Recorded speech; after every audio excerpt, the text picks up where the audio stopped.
오늘 우리에게 주시는 하나님의 말씀은 갈라디아서 5장 11절부터 15절까지 말씀입니다. 제가 한 절, 여러분이 한 절 교독하신 후에 마지막 세 절은 함께 읽도록 하겠습니다. 교독하겠습니다. 그리스도께서 우리를 자유롭게 하려고 자유를 주셨으니 그러므로 굳건하게 서서 다시는 종의 멍에를 매지 말라.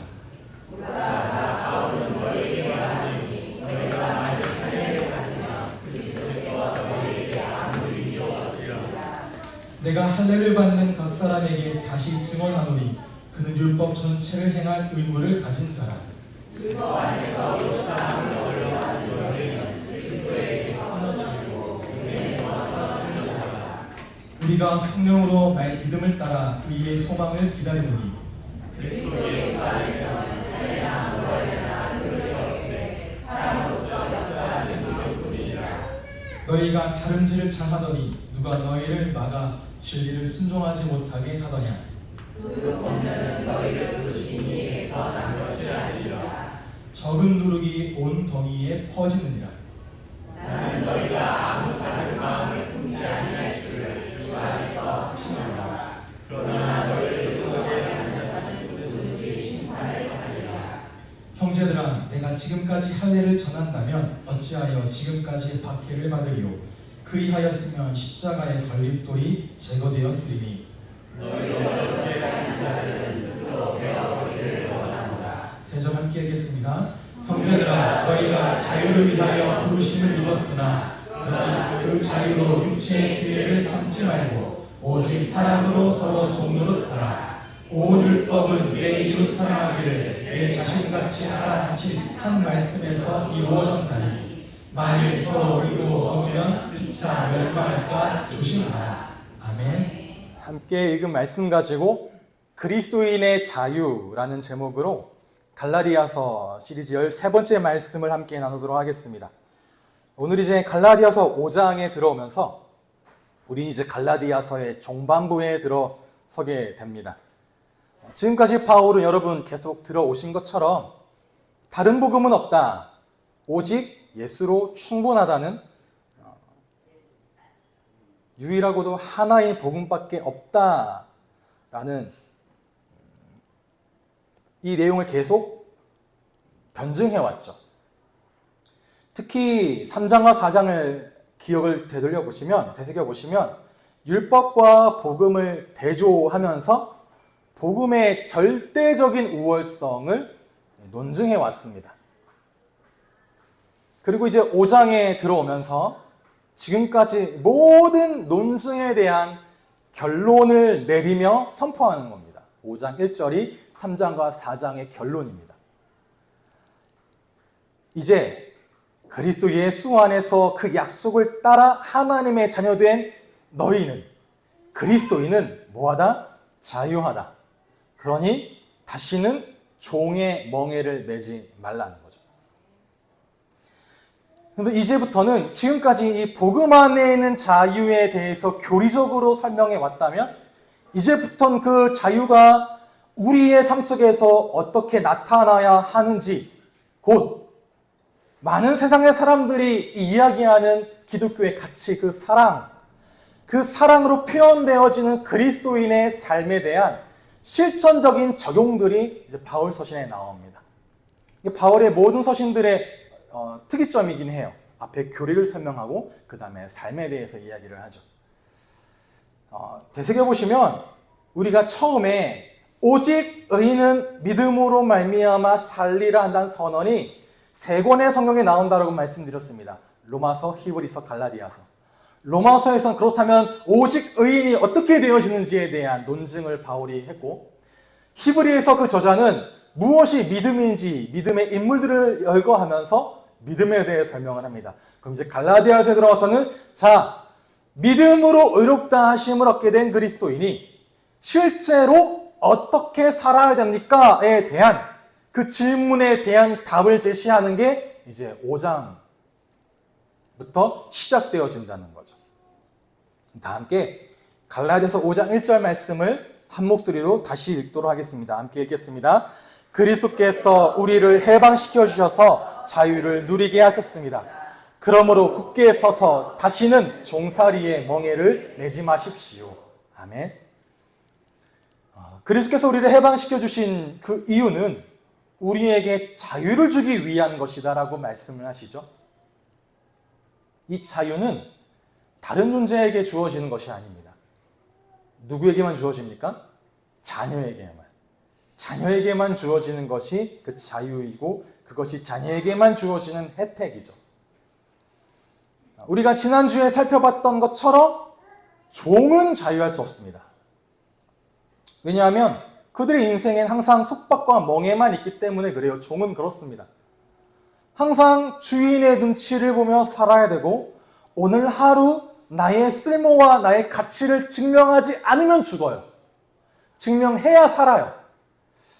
요즘에 인기 있는 드라마가 그 소녀시대 임윤아 씨가 나오는 폭군의 셰프라고 합니다. 임윤아 씨가 미슐랭 3스타의 셰프였는데 갑자기 타임슬립으로 조선시대로 넘어가서 연산군, 극중의 연희군인데 연희군과 만나게 되면서 벌어지는 이제 로맨스이죠. 근데 타임슬립에서 넘어왔다 보니까 당장 이제 옥에 갇히게 돼요. 어떤 이유 때문에.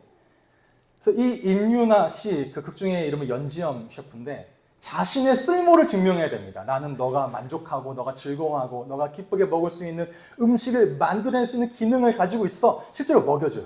그러니까 왕이 너무 황홀해하고 좋아해서 바로 대령수수로 삼는. 무슨 말이냐? 자신의 가치와 쓸모를 증명하지 않으면 자유를 얻지 못하고 그 자유를 지속하려면 계속해서 증명해 가야 되는 게 종이에요. 지금 시대는 물론 종이 없습니다만 계약 관계가 있죠. 갑과 을. 을은 계속 자기의 가치와 쓸모를 갑에게 증명해 줘야 됩니다. 그런데 자녀는 달라요. 자녀는 달라요. 우리가 클리셰처럼 알고 있는 것처럼 뭐 재벌가의 자녀가 경영권을 이렇게 수업하기 위해 회사에 들어갔다.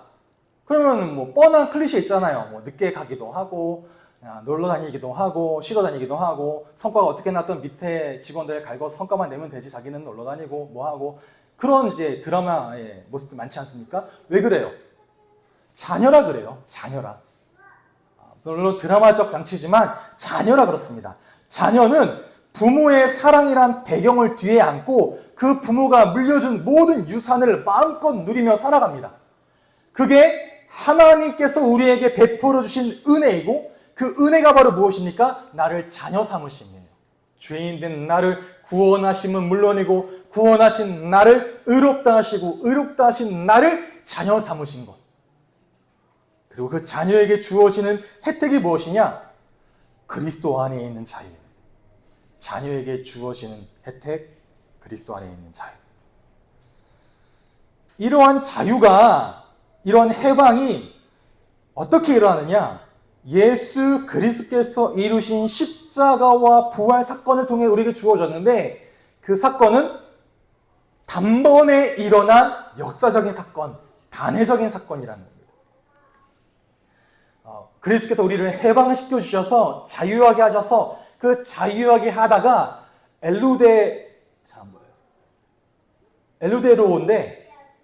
엘루데로라고 하는데 그 자유하게 하다라는 것에 시제로 쓰인 게 뭐 여기 어렵게 썼습니다. 아우리스트 직설법 3인칭 단수다라고 하는데 무슨 말이냐?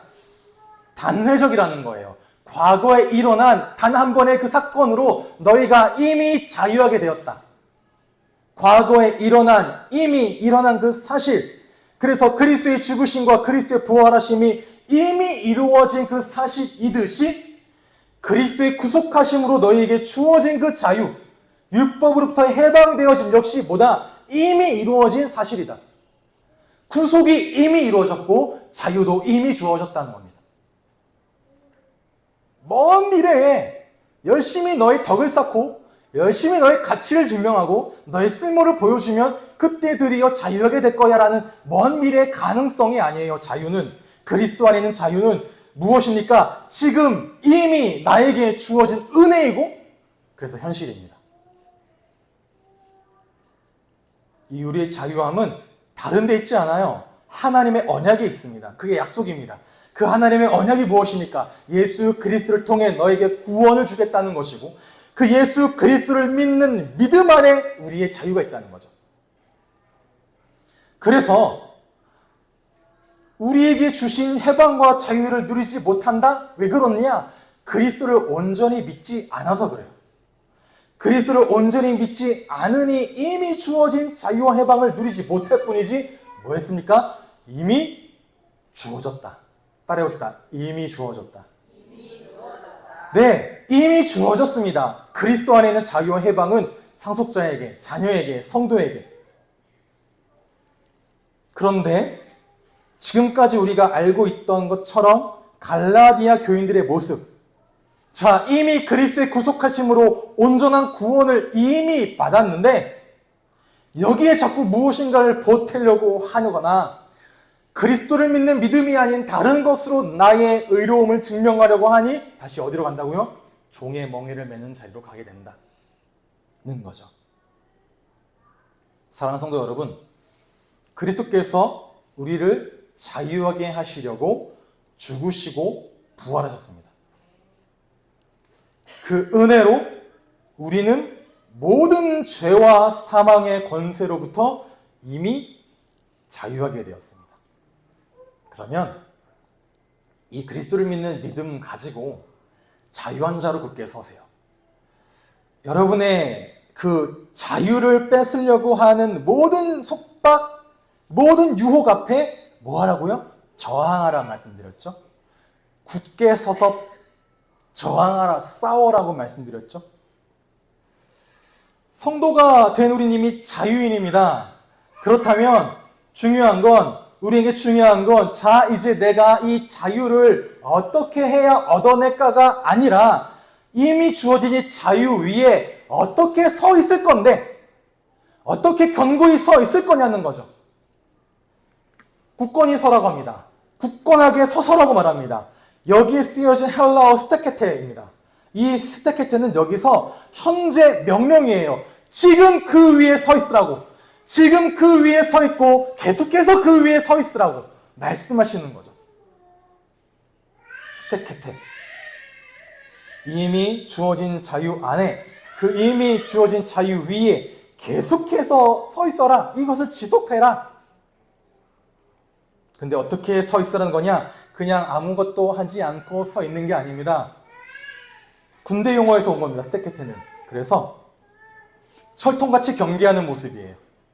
힘을 다해 지키는 모습이고 공격이 들어옴에도 불구하고 맞짱 서 있는, 맞닿아 서 있는 모습입니다.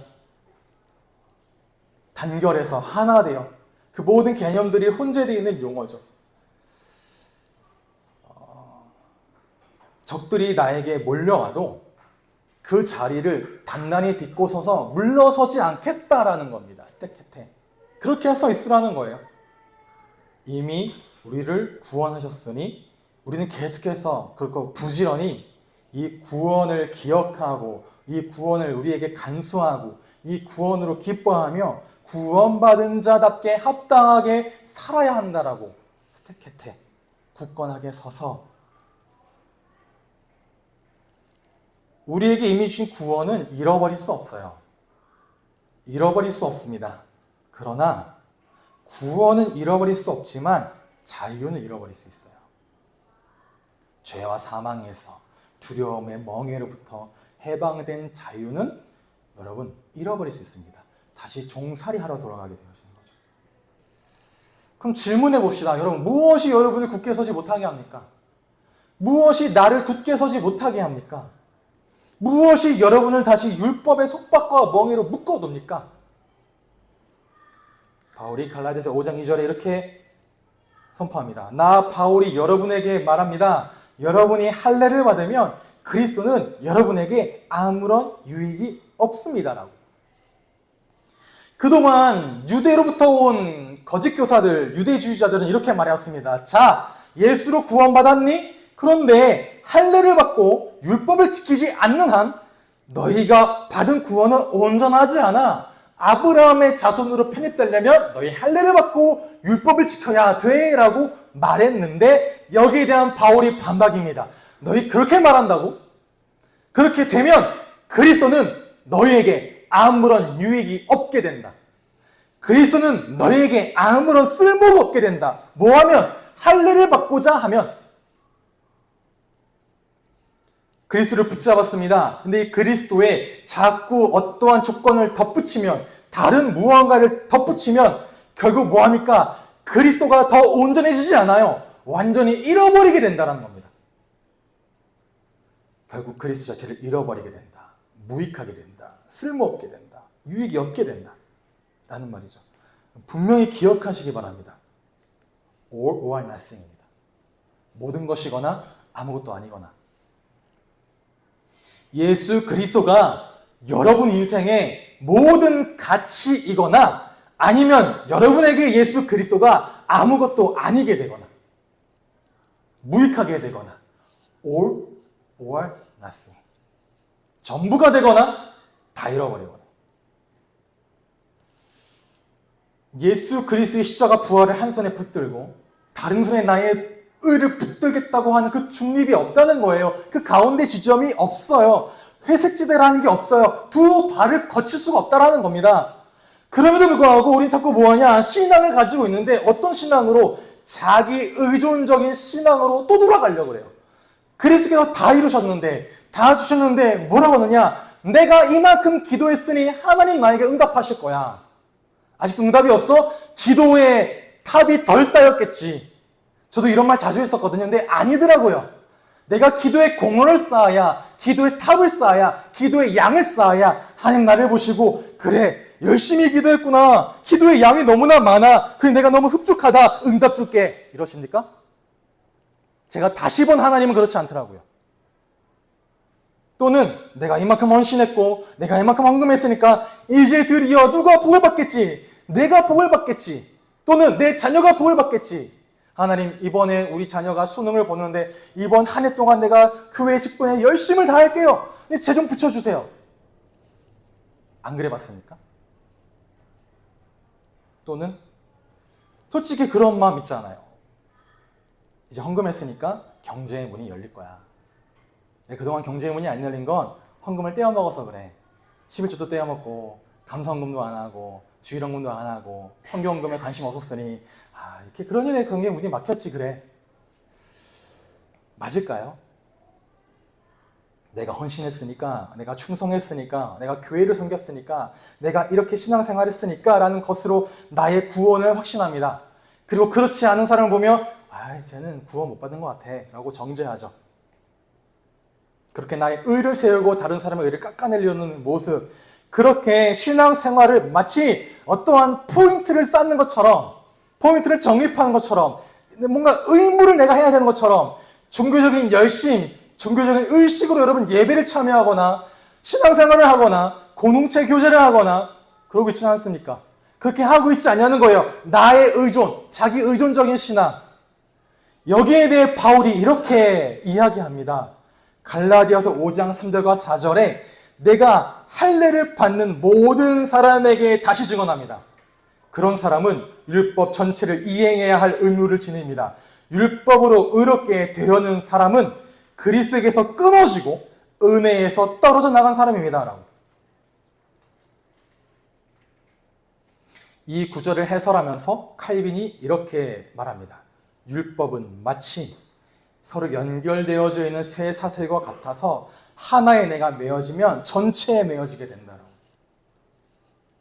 여러분이 할례와 같은 어떠한 율법적 조항으로 나의 의로움을 증명하겠노라 라고 한다면 여러분은 다른 모든 것도 지켜야 됩니다. 누구든지 자신의 행위로 의로움을 증명하려고 하는 사람은 그 행위를 신뢰하는 자에게 하나님은 그 사람에게 율법적인 완전함을 요구해요. 할 수 있습니까? 그런데 문제는 그 누구도 율법 전체를 완벽하게 지킬 수 없다는 거죠. 율법을 통해 의로움을 얻고자 하는 자는 결국 그리스도께서 끊어진다는 겁니다. 이 말이 율법을 지키고자 하면 구원에서 탈락해, 구원에 취소당해, 그런 말이 아니에요. 나의 행위를 따라 살면 은혜로부터 자꾸 멀어진다는 거죠. 은혜와 자유, 누림이 아니라 끊임없이 부족함을 겪고 살게 됩니다. 하고 있는데 열심히 하고 있는데, 최선을 다하고 있는데 너무 부족해. 부족한 것 같아. 너무 부족하고 또 그 기간인데 뭐가 옵니까? 정죄감이요. 정죄의식이요. 그거밖에 못해? 기도 그거밖에 못했어? 더 해야 되는데? 오늘 성경 한 장도 안 읽었네? 오늘 찬양이 한 번도 내 머릿속에 떠오르지 않았네? 24시간 들어보십시오. 되나? 그게 안 된다, 안 좋다 하지 말한 말이 아니잖아요. 그런 것으로 나의 신앙과 의로움을 증명하려고 하면 늘 부족함을 느낀다는 거예요. 사랑하는 성도 여러분, 이처럼 자기 의존적인 신앙의 모습은 여러분을 굳게 서지 못하게 할 뿐만 아니라 우리에게 주신 칭의와 성화를 왜곡시킵니다. 칭의는 오직 믿음으로 의롭다 하심을 얻는 하나님의 은혜인데 이거 자꾸 뭐로 바꿔요? 행위로 바꿔요. 왜곡시키는 거죠. 성화는 성령께서 우리를 변화시켜가는 역사이고 그 성령이 나를 변화시켜가는 역사에 내가 발맞춰 반응하는 것인데 자꾸 이것을 인간적인 노력해야 되는 것으로 치환해버려요. 바꿔버려요. 그래서 바울이 5장에 들어오면서 선포하고 시작하는 겁니다. 그리스도께서 이미 단번에 우리를 자유하게 하셨다. 그러니 이 은혜 위에 굳게 서라. 이것이 복음이죠. 왜 복음입니까? 이 자유를 얻기 위해 내가 한 게 아무것도 없습니다. 내가 쌓은 노력과 행위와 공로가 아무것도 없습니다. 무엇입니까? 그리스도께서 다 해주신 거예요. 그리스도께서 다 해주신 그 의와 그 공로와 그 선과 그 행위를 누구에게? 나에게. 은혜. 그럼에도 불구하고 또 우리는 하나님 앞에서 나의 열심과 나의 행위를 자꾸 근거로 삼고 싶어져요. 그때마다 기억하세요. 우리 수련회 때 나눴던 말씀처럼 자기중심성, 우상숭배, 과부족, 성향, 나. 그것으로는 구원에 이룰 수 없다. 내가 그것으로 구원을 얻고자 하는 순간 그리스도는 나에게 아무런 유익이 없게 되어지고 나는 점점 은혜로부터 멀어지게 된다는 거죠. 무엇을 붙잡아야 되느냐? 전가, 이중전가, 자리바꿈, 대언자 되심과 나의 죄를 죽이시고 나는 사랑하시는 하나님. 그리스도께서 우리에게 주신 그 은혜 위에 굳게 서는 것만이 우리가 걸어가야 될 신앙생활입니다. 그러면서 자기 의존적 신앙에 대해서 얘기했습니다. 할례 받고자 해? 너 그 할례로 다 이루어야 돼. 그리고 나서 두 번째로 뭘 얘기하냐? 굳건하게 서지 못하는 외부적인 요인입니다. 외부의 잘못된 가르침이 계속 들어온다라는 거예요. 7절과 12절에 그 이야기를 쭉 하고 있습니다. 다 읽진 않겠지만 바울이 굉장히 강경한 어조로 그 사람들을 비판합니다. 왜 그러느냐? 갈라디아 성도 여러분 지금까지 너무나 잘 달려왔어요. 그런데 누가 여러분을 가로막아서 진리를 따르지 못하게 하고 있습니까? 라고. 지금까지 잘 달려오고 있었는데 누가 내 앞에 끼어든 거예요. 멈춰버리는 거죠. 예전에 저도 기억에 나요. 한 올림픽에 있었던 일인데 한 선수가 마라톤에서 1등으로 달려오고 있었습니다. 그런데 이 상태를 그대로 유지하면 돼요. 갑자기 관객석 그 라인에서 누가 넘어와서 이 선수에게로 넘어졌는지 아니면 잡고 갔는지 모르겠습니다. 그래서 넘어지고 이 사람은 다시 정비할 새 없이 추월당한 거죠. 금메달을 놓쳐버렸습니다. 누군가 뛰어들어서 누군가 가로막아서 마치 거짓 교사들이 이런 짓을 했다라는 거예요. 그래서 바울은 그들에게 너희 심판받을 것이다 라고 말하고 차라리 너의 그 지체를 잘라버리는 것이 좋겠다라고 말합니다. 할례를 받고자 한다고 차라리 너희 그거 잘라버리는 게 낫겠다라고. 그렇게 말할 만큼 감정적인 대응을 하며 분노를 표현해요. 무슨 말입니까? 단순히 그 거짓 교사만이 아니라 지금도 여러분들에게 있어서 복음을 뒤틀려고 하고 복음을 희석시키려고 하고 나를 성도를 미혹하게 만드는 모든 가르침과 기준들에 대해서 단호하게 배격하시라는 겁니다. 저항하세요. 자꾸 그리스도의 십자가 복음이 아닌 복음의 진리가 아닌 다른 것으로 너희의 의로움을 세우도록 요구하는 모든 가르침에 대해 저항하시기 바랍니다.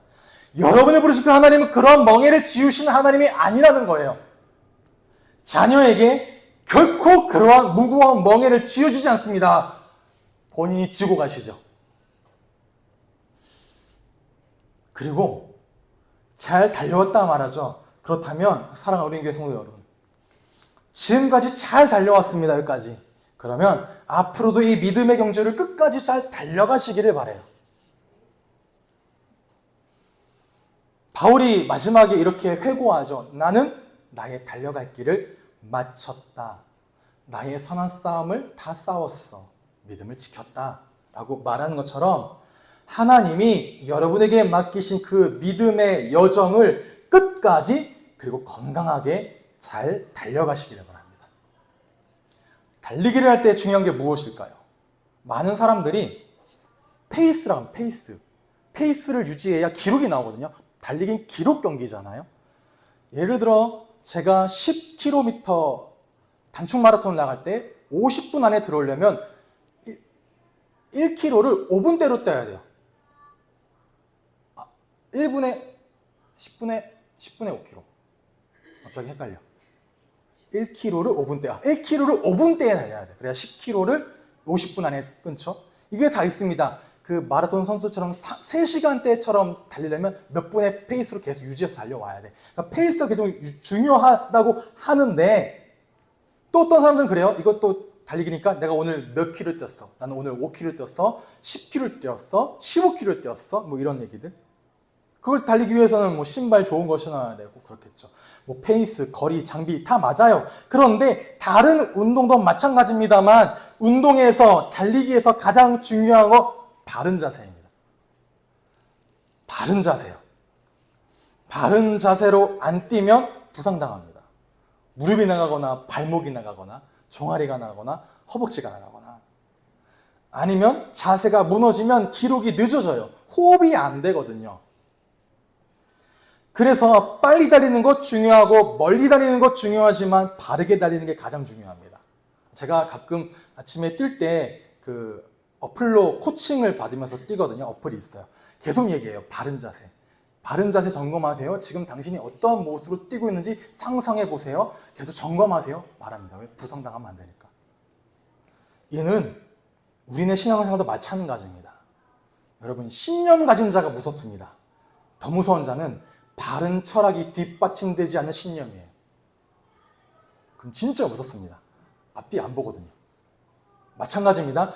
바른 철학이 뒷받침되지 않는 신념은 지속되지 않습니다. 무너져 버려요. 그런데 바른 신학이 갖추어져 있지 않은 신앙은 오래 갈 수 없습니다. 그래서 여러분은 바른 신학 위에 건강한 믿음으로 서 있어야 됩니다. 어떻게 바른 신학을 가질 수 있습니까? 여러분도 저처럼 다 신학교 입학해야 됩니까? 가서 수업 듣고 조직신학, 구약총론, 신약총론 들어야 됩니까? 하나님이 신학은 하나님을 알아가는 모든 학문인데 하나님을 알아갈 수 있도록 여러분에게 주신 선물이 뭐예요? 성경이요. 그래서 평상시에 성경을 읽고 묵상함이 너무나 중요한 거죠. 그래서 우리 매일마다 올리잖아요. 매일 성경이요. 해보세요. 도전해보세요. 하루에 물론 제대로 하려면 뭐 30분도 1시간도 모자릅니다만 하루에 5분에서 10분 내기도 어려우십니까? 출근해서 나의 업무를 시작하기 전에 딱 10분을 못 내십니까? 무엇을 기준을 세우고 시작하십니까? 무엇을 하루에 모퉁이돌을 넣어놓고 시작하십니까? 5분에서 10분이면 돼요. 그게 점점 늘어나고 재미를 느끼고 이 말씀 속에 깨달음을 주시는 그 감격이 있다 보면 점점 아침 시간으로 전 시간으로 넘어가게 되는 거죠. 매일 성경 부담스러우시면 주일 설교의 본문을 묵상해 보세요. 지난주 것도 괜찮습니다. 아니면 앞으로 할 것도 괜찮습니다. 예를 들어 오늘 15절까지 했으면 다음엔 다른 거 없어요. 16절부터 나가는 겁니다. 우리 연속적으로 읽잖아요. 16절부터 26절까지 할 겁니다, 아마. 그럼 이 16절부터 26절까지를 매일마다 읽어보세요. 매일마다 묵상해보세요. 매일 다를 겁니다. 그래서 주일날 왔을 때 또 다를 겁니다. 그렇게 말씀을 묵상해야 바른 신학을 가져가요. 근데 바른 신앙을 가졌습니까? 그럼 올바른 신앙의 자세를 가지고 달려가야죠. 그래서 하나님이 올바른 신앙의 자세를 갖출 수 있도록 공동체를 주시는 거예요. 신앙은 혼자 하지 않습니다. 공동체 안에서 합니다. 그래서 공동체 안에서 이 신앙을 서로 건강하게 북돋우며 가도록 공동체를 세우시고 그 공동체에 목사를 보내시는 거예요. 목사가 여러 가지 역할이 있겠습니다만 그 중에 가장 중요한 한 가지는 무엇이냐? 설교자 아니에요. 교사입니다. 목사는 교사예요. 리더자? 아닙니다. 목사는 교사입니다. 교사로서 여러분에게 성경을 가르치고 여러분에게 바른 신앙을, 자세를 가질 수 있도록 가르치는 일을 제가 감당해야 되는 겁니다. 여러분 헬스장, 피트니스 센터 가면 누가 붙어요? 코치요. 상주하잖아요. 트레이너 가요. 그래서 진짜 운동을 잘하고 싶은 사람 뭐하냐? 가서 물어봅니다. 그 무료 코칭 해준 시간대에 가서 물어봐요. 물론 PT를 받지만 물어봅니다. 이거 자세 어떻게 해야 돼요? 이거 할 때 호흡은 어떻게 가져가야 돼요? 어디에 무게를 들어야 돼요? 어디로? 이거 좀 어떻게 느껴야 됩니까를 꼬치꼬치 묻는 사람이 운동 잘하는 사람이요. 병원도 마찬가지잖아요. 병원 가서 의사랑 30초 1분 면담하고 나는 게 아니라 그 의사에게 나의 모든 질병에 대해서 물어보는 사람. 나가세요. 또 다음 환자 기다리고 있는데 할 때까지 계속 또 물어보고 하는 사람이 진짜 병원을 잘 가는 사람이잖아요. 마찬가지입니다.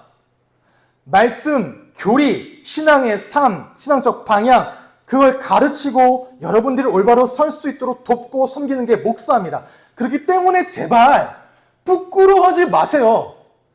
여러분의 신앙의 높음을 저에게 자랑하려고 하지 마세요. 그냥 그 모습 그대로 나오셔서 필요하면 질문도 하시고 필요하면 상담도 하는 겁니다. 여기서 더 얘기하는데 이건 너무 세속적이라 얘기 안 해요. 그렇게 물어보고 질문하고 그래야 함께 신앙이 성장되어져 가요. 말씀드렸잖아요. 의로움 가지고 나의 신앙을 나타내려고 하지 말라고요. 내가 쟤보단 좀 더 알아. 내가 쟤보단 더 믿음이 좋아. 그런데 이거는 못 물어보겠어. 왜 이거 물어보면 믿음이 없어 보이거든. 그러지 마시기 바랍니다. 함께 믿음이 성장되어져 가는 공동체가 되기를 소원합니다. 그 다음 5절에서 6절 함께 읽도록 하겠습니다. 시작.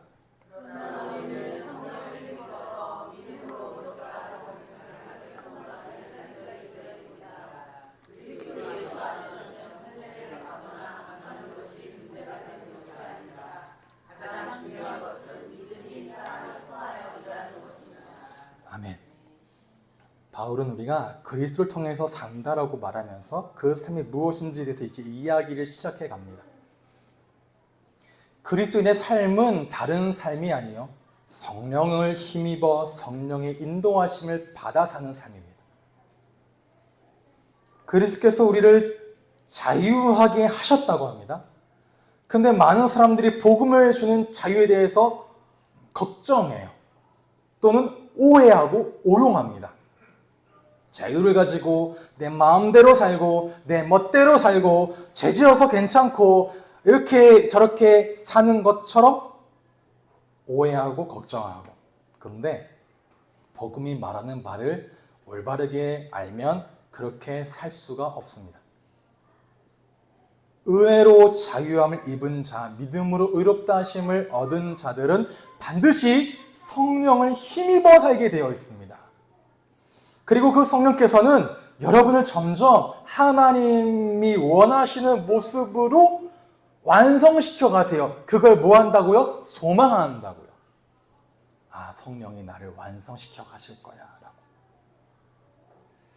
하나님의 다스리심이 여러분의 삶에 점점 더 역사할 겁니다. 하나님의 나라의 통치가 여러분의 삶 속에 점점 더 나타나게 하실 거예요. 누가? 성령이. 그걸 뭐 한다? 소망한다고요. 언제? 그 날에 완성되어질 거고 이미 나에게 주어졌어. 그 과정 속에 나는 완성되어져 갈 거야. 하나님과 온전히 함께할 확실한 미래가 보장되어 있고요. 그럼 그 미래를 당겨서 오늘을 살아가는 거예요. 우리 본경 청년 다음 주면 군대 갑니다. 군대 가는데 뭘 소망해요? 민간인이 될 그날은 확정돼 있어요. 그걸 소망하며 오늘의 훈련을 견디는 거잖아요. 마찬가지입니다. 그 날을 바라보며 오늘로 땡겨 살아가는 거예요. 완전하게 드러나 완성될 것을 소망하며 기다리는 거죠. 오늘을 살아가실 때 기억하세요. 하나님 여러분을 볼 때 늘 사랑스럽고 또 사랑스럽습니다. 하나님 보시기에 늘 아름답고 또 아름답습니다. 그게 나예요. 나를 의롭다 하신 하나님은 나를 지금도 사랑하시고 앞으로도 사랑하시고 끝까지 사랑하신다. 그 하나님의 사랑과 자비와 은혜가 나에게 여전하기에 나는 무엇으로 삽니까? 믿음으로요. 그리스도 안에 주어진 것을 기뻐하며 살고 내가 받은 의롭다 하신 자녀 삼으심을 묵상하고 앞으로 이루어질 그 영화로운 모습을 소망하며 지금 성화의 과정을 걸어가는 겁니다. 그 합당하게. 그렇게 성령이 도우세요. 여러분을. 그리고 우리를 이끄십니다. 어떠한 삶으로? 말씀드렸던 사랑의 삶으로. 하나님을 사랑하고 이웃을 사랑하는 그 삶으로 열매를 맺어가게 되어진다는 거죠. 이것이 그리스도인에게 주신 참 자유의 모습입니다.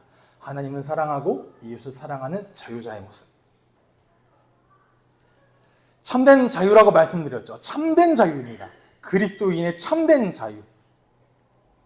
제가 이 자유를 묵상하면서 생각하게 된 사례 첫 번째가 하나가 있었는데, 이제 설교를 준비하면서 이런저런 유튜브 쇼츠도 보고 영상도 보고 하게 되잖아요. 이런저런 영상을 보는데 그때 봤던 영상이 대통령실 국무회의의 쇼츠 영상이었어요. 짧게 올라온 한 10분짜리였나? 5분짜리였나? 근데 무슨 얘기를 하느냐? 대통령과 문체부 장관 그리고 행안부 장관이랑 이렇게 세 명이서, 물론 이제 내각이 다 모여 있지만, 관광 산업을 통한 지방 경제 활성화 대책 마련해라. 왜? 한 사람의 외국인이 우리나라에 들어왔을 때 200만 원을 쓴다 하더라. 그러면 이 사람이 몇 명 오면 몇 조의 경제가 들어오는 거다. 이렇게 얘기를 하니까 그렇고 뜨겁다고 하더라고요. 그러면서 대통령이 해요. 그런데 요새 뭐 하나 난리던데 그런 난리가 한번 일어나면 그 지방이 싹 무너지더라고요. 라고 하면서 꺼낸 이야기가 바가지 요금이었어요. 바가지 요금. 최근에 어디에서 오징어 회 2마리에 56,000원 받았다가 난리가 났습니다. 완전 난리가 나서 그 시의 관계자 다 나와서 사죄하고 죄송합니다, 미안합니다, 다시는 안 그러겠습니다 라고 하는데, 오징어회 맨날 가면, 매번 속초 가면, 속초란 하면 시가로 받잖아요. 근데 2마리 56,000원 너무하잖아. 난리가 났대요. 그러니까 사람들이 그 길을 안 가게 되는 거예요. 거부하게. 왜? 유튜브에 싹 올라버리면, 인스타에 올라버리면 안 갑니다, 거기를요. 뭐 그런 기사 났잖아요. 울릉도에 갔더니 돼지고기 1인분 15,000원 시켰는데 대부분 비계더라. 울릉도 이렇게 줘요? 그러니까 이렇게 줘. 먹으면 먹고 나가면 나가든가 라고 말하죠. 자, 이러한 바가지 요금 때문에 차라리 뭐 한다 그래요? 국내 여행 갈 바엔 해외여행 간다고 말하는 게 지금 실적이니까 바꾸라는 거예요. 그런데 이런 요금을 책정하는 건 누구의 자유입니까? 파는 사람의 자유입니다. 내가 이익을 얼마를 남기던 그건 파는 사람의 자유예요. 내가 손님에게 서비스를 어떻게 할지는 주인의 자유입니다. 내가 마음대로 장사하고 내가 마음대로 가격을 책정할 테니 그러면 오고 싶으면 오고 오지 마가 맞습니까? 맞아요? 아니잖아요. 물론 자유가 있는데 그 자유가 방종으로 흐르도록 방치해버리면 그 지역 상권이 다 망해버린다고요. 그래서 자율적으로 이걸 협업해 가잖아요. 그 상인회에서. 그런데 이 자율적인 방법으로는 안 되니 사람 자꾸 돈을 벌려고 써 경제에서 너도 올리고 나도 올리고 너도 올리고 나도 올리니 그니 뭐 하자? 법적인 규제도 검토하자 이제는 나오는 겁니다. 자, 가격을 책정한 건 주인의 자유이지만 그 자유는 반드시 뭐로 연결돼요? 공동체 내의 질서로 연결돼야 됩니다. 그리고 공공의 이익과도 연결돼야 됩니다. 자유는 그렇지 않으면 뭐예요? 방종이라는 거예요. 이와 완전히 같다 할 수 없지만 우리에게 주어진 자유가 마찬가지라는 거죠. 복음 안에 주어지는 자유가 결코 개인의 방종으로 흐르면 안 됩니다. 그리스도께서 나에게 주신 자유가 그저 나의 욕망을 채우려는 방종으로 흐르면 교회 공동체 전체가 무너져요. 여러분 너무 많이 보시잖아요. 누구는 뭐 주위에 이런 얘기 하죠. 뭐 교회 뭐 이렇게 시끄럽고 저렇게 시끄럽고 뭐 이러게 문제고 저게 문제란데 뭐 중요해. 내 믿음만 내 신앙만 잘 지키면 되지. 나만 잘하면 돼. 라고 말하는 신앙이 참된 신앙입니까? 교회가 어떻든 누가 뭐라든 나만 하나님 바르게 서면 돼. 나 성경 잘 읽고 기도 열심히 하면 되지 뭐 교회가 나 은혜만 들면 문제 없는데 라고 하는 신앙이 바른 신앙이냐는 겁니다. 성경은 텍스트 활자가 아니에요. 오늘을 살아내는 믿음이고 자신의 이 세상을 바꿔내는 능력이지 나만 잘하면 돼? 글쎄요. 방종이죠. 자유가 아니라. 또 혹자는 이렇게 하면 여러분 정치적으로 받아들일까 봐 그런 의도가 전혀 없는데 너무 사회 참여를 부르짖어요. 교회는 이래야 돼, 이거 해야 돼, 뭐 해야 돼, 뭐 해야 되면서 뭐로 들어가요? 정치적으로 들어갑니다. 그러니 뭐합니까? 전에 말씀드렸죠? 이 선을 그어놓고 너 이거 찬성이야 찬성 안 해? 너 찬성해? 근데 어떻게 기독교인이야? 그게 찬성하지 않는 사람은 전부 기독교인이 아닌 것처럼 그 사람의 신앙이 어떻고 예수를 믿고 안 믿고는 상관없이 근데 또 들어오면 다 우리 편이야. 다 신앙인이고 다 믿음 좋은 사람. 오해하지 마세요. 특정 정치 세력을 얘기하는 거 아니란 거예요. 이 지점에 대해 갈라디아서가 이렇게 말씀하십니다. 다 함께 읽어보겠습니다. 시작.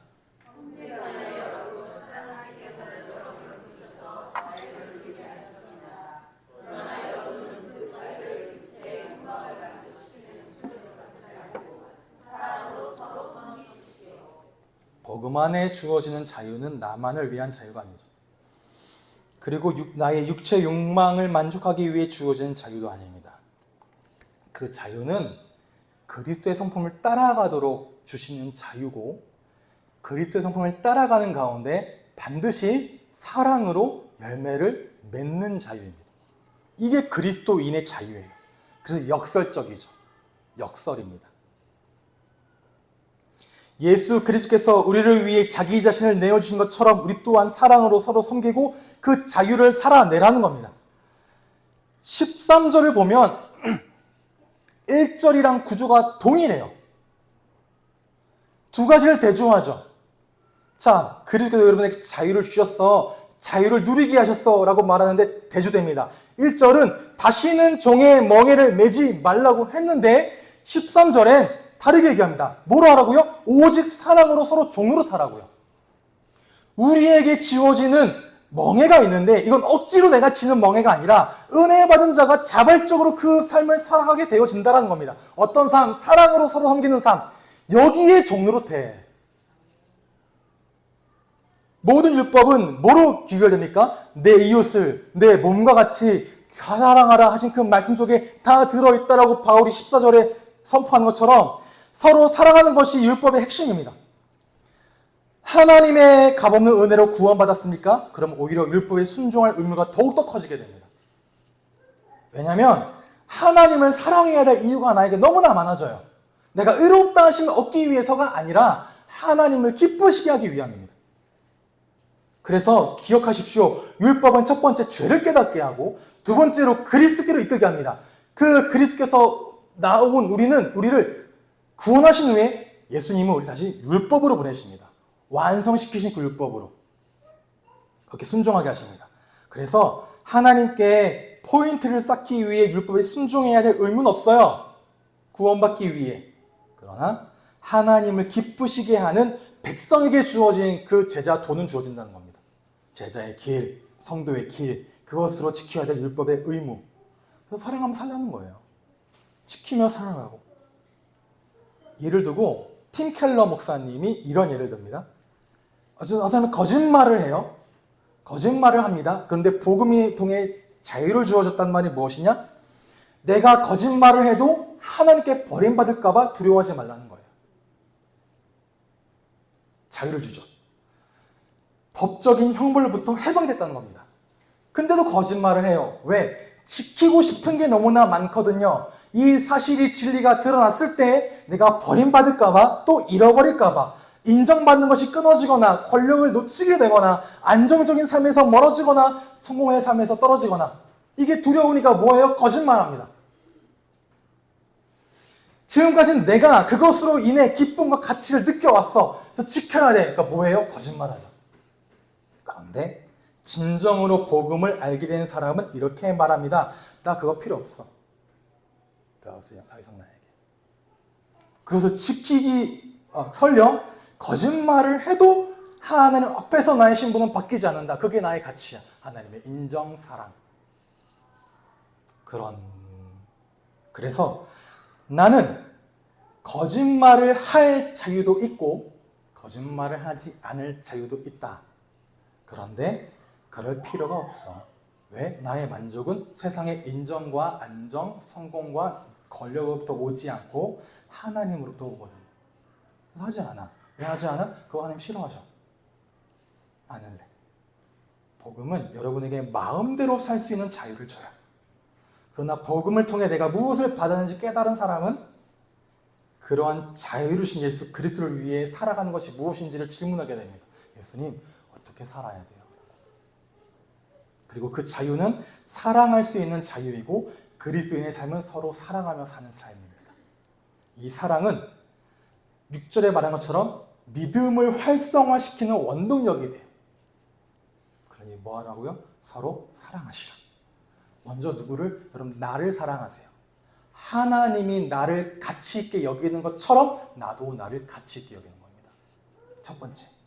두 번째 무엇입니까? 교회 공동체를 사랑하세요. 서로의 부족을 메워주고 서로를 위해 기도해주고 서로 섬겨주고 안아주고 함께 성잡고 성장해가는, 이후에 함께 부를 찬양이 그 가사예요. 함께 지어져 간다고요. 함께 지어져 간다요. 세 번째, 누구를 사랑합니까? 당연히 이웃이죠. 여러분 주위에 있는 이웃들은 여전히 자유를 찾고 있습니다. 그런데 방법을 몰라 종노릇해요. 알려줘야죠. 자유가 여기 있다고. 예수 그리스도 안에 자유가 있다라고 말해주고 보여주고 살아가는 삶을 살고, 삶으로도 전도하지만 말로도 하라는 거예요. 이웃을 사랑해야죠.